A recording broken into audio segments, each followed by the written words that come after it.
লিভারে অনেক সময় আমরা যে সিস্ট গুলো পাই, for example hemangioma, incidentally picked up, এইগুলো যাদের আগে থেকেই আছে, সেই মহিলারা যখন মা হচ্ছে, প্রেগনেন্ট হচ্ছে, তখন কি কি চেঞ্জ আসতে পারে?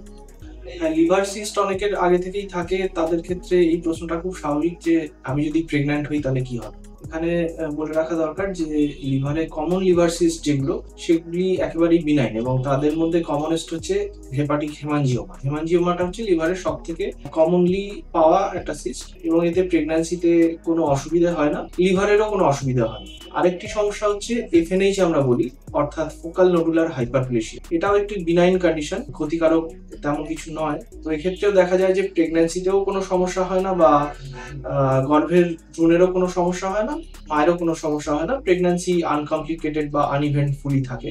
আর আরেকটি লিভার এসওএল বা টিউমার হচ্ছে অ্যাডেনোমা।